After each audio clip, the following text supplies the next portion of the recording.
young woman was told by her dead father to go and marry a stranger. Being a strange woman, she did as he said, not taking her mother's counsel in the matter as she would have done. She journeyed to the place where the dead father had directed her to go, and there found the man she was to marry. Now this man was a renowned magician, a sorcerer. He heard her proposal that they marry skeptically.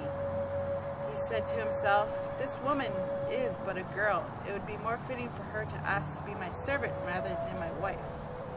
But he only listened silently to her, and then he said, "It is well if you can meet my test. We will see if I will make you my wife." He took her into his lodge and said, "Now you must grind corn." She took the corn and boiled it slightly.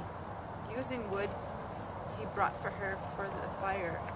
The kernels were softened. She would grind them into the grinding stone, and there would be mounds and mounds of stuff to be ground. Still she was done with the task in a very short time. Seeing this, the sorcerer was amazed, but he kept silent. Instead, he ordered to remove all her clothing. When she was naked, he told her to cook the corn in a huge pot that hung over the fire. This she did, though the hot corn popped and splattered scalding, clinging mush all over her. But she did not flinch, enduring the burns with calm. When the mush was done, the woman told the sorcerer it was ready. "Good," he said. "Now you'll feed my servants." He noted that her body was covered with corn mush. Opening a door, he called in several huge beasts who ran to the woman and began to lick the mush from her body with their razor-sharp tongues, leaving gaps with their tongues sliced her flesh. Still she did not recoil, but endured the torment, letting her face lose its look of calm composure.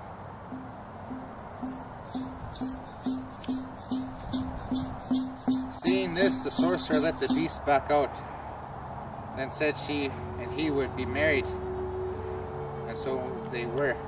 After 4 nights that they spent sleeping opposite each other with the soles of their feet touching, he sent her back to her village with gifts of meat for all the people.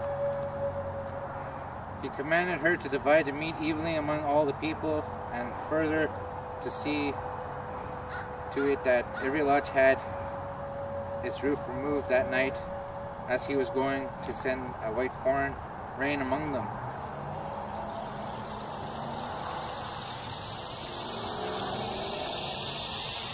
She did as she was told, and after the village had received its gifts, the meat and the white corn rain, she returned to her husband's lodge. Outside his lodge there grew a tree that was always filled with blossoms, so bright that they gave the light to this whole land. The woman loved the tree, loved to sit under it and converse with the spirits and her dead father, whom she held dear in her heart. She so loved the light tree that once, when everyone was sleeping, she lay down under it and opened her legs and her body to it. A blossom fell on her vagina then, touching her with sweetness and a certain joy, and soon after she knew she was pregnant.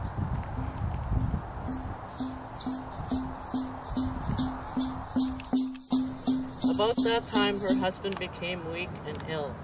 His medicine people could not heal him, but told him that his sickness was caused by his wife. He was certain they were right, for he had never met anyone so powerful as she. He feared that her power was greater than his own, for hadn't she been able to withstand his most difficult tests? What should I do, he asked his advisors. They did not advise him to divorce her, because that kind of separation was unknown to them.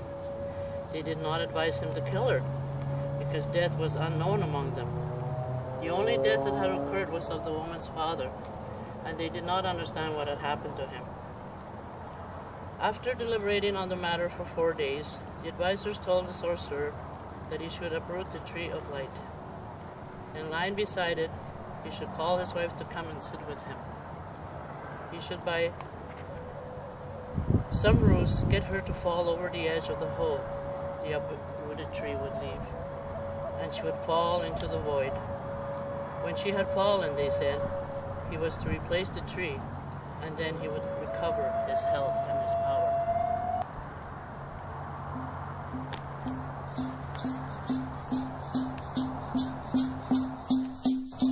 That afternoon, he went outside his lodge and pulled up the tree. He peered over the edge of the hole it left, and he could see another world below. He called his wife to come and see it. When she came, he said, "Lean over the edge. You can see another world below." She knelt beside the hole and, leaning over the edge, looked down. She saw a darkness and a long way below. She saw blue, a shining blue that seemed filled with the promise and the light. She looked at her husband and smiled, eyes dancing with pleasure. "It looks like a beautiful place there," she said. "Who would have thought that the tree of light would be growing over such a place?" "Yes," her husband agreed. "It surely seems beautiful there." He regarded her for a moment carefully, then said, "I wonder what it is like there. Maybe somebody could go down there and find out." Astonished, the woman looked at her husband. "But how would someone do that?" "Jump," the husband said. "Jump?" she asked, looking down through the opening, trying to calculate the distance. "But it is very far." "Someone of your courage could do it," he said. "You could jump, become the wind or a petal from this tree." He indicated the tree lying fallen next to them. "A petal could fall gently on the wind. It could be carried. You could be a petal in the wind. You could be a butterfly, a down-gliding bright bird." She gazed for a long time at the shining blue below. "I could jump like that. I could float downward. I could fall into the shining blue world below us."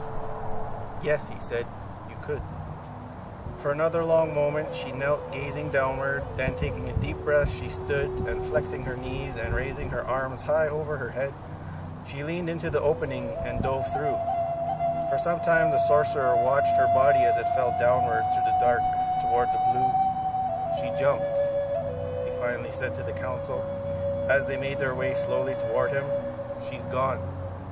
And they raised the tree and placed it back firmly in its place, covering the opening to the world with its roots.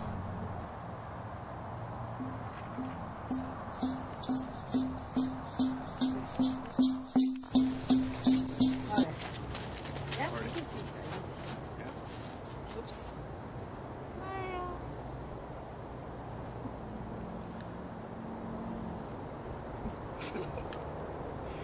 When are we gonna stop? Somebody goes straight down. What? Just walk off. And then Brandon can edit it, like take a still shot.